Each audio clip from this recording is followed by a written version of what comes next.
ये गांव है जहाँ से हमने लोगों को रेस्क्यू करना है। ये देखें, ये राजनपुर का इलाका है, पूरा इलाका पानी में डूब चुका है। गांव के गांव ये देखें, ये आपको गांव, ये घर नजर आ रहे हैं। ये देखें, अब ये वो गांव है जहाँ हम जा रहे हैं। अगर आप जूम करके दिखा सकता हूँ, दूर है फिलहाल।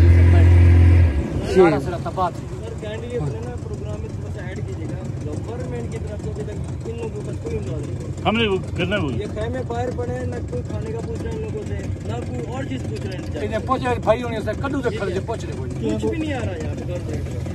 अभी तक ये बेचारे ऐसे हैं, किसी को खेमे भी नहीं मिले। एक दूसरे को खेमे में आश्रय किया मैंने। खेमा क्यों करें? आपका भी ये गाँव है? ये इन लोगों का गांव है। ये जो मेरे साथ बैठे हुए हैं, ये इन लोगों का गांव है। और ये तुझा सामान लेमन चल रहे हो अपना सामान, और ये लोग अपना सामान लेने जा रहे हैं जो इनका पीछे रह गया सामान।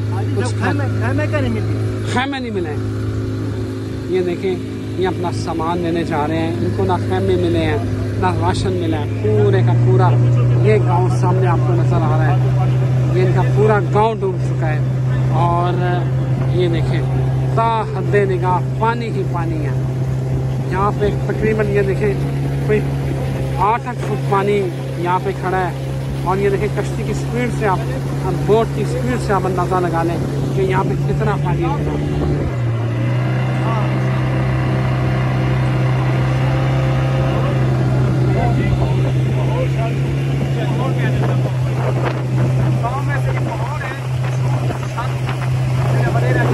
अब हम इस गांव में पहुंचने वाले हैं जहाँ पे इन्होंने सामान लाना है लोगों ने, ये रेस्क्यू करना है। ये देखें, वो गांव ऑन कर लें। मलिक साहब माइक ऑन करें, नीचे से माइक ऑन कर लें। ये हम तकरीबन इस गांव में पहुंचने वाले हैं। ये देखें, ये गांव है जो डूबा हुआ है एक। ये देखें, पूरा पानी में डूब चुका है। और एक ये इस साइड पे गांव है।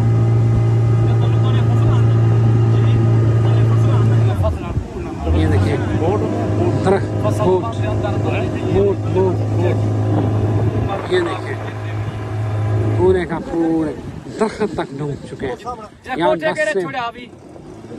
ये देखें, यहाँ पे पानी कितना गहरा है कि यहाँ पर ये देखें,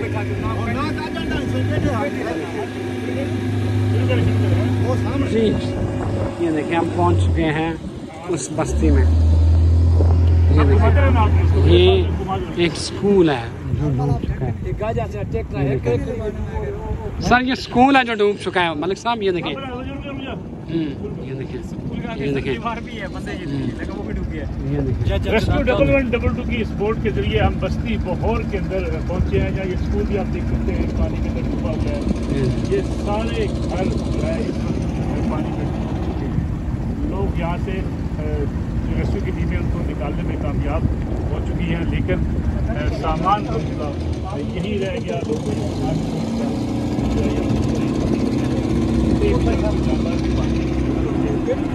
ये जो आप बड़े बड़े देख सकते हैं, जो स्टील के बने हुए छोटे मिनी गोदाम टाइप, इनके अंदर में साल भर की गंदम इकट्ठी होती है खाने के लिए। फिर साथ साथ जो अपनी फसल होती है उसको महफूज किया होता है। जो फसल ये बेचते हैं वो भी यहाँ रखी होती है। सारी फसल जो है इस पानी की नज़र हो चुकी है, लेकिन जो सामान है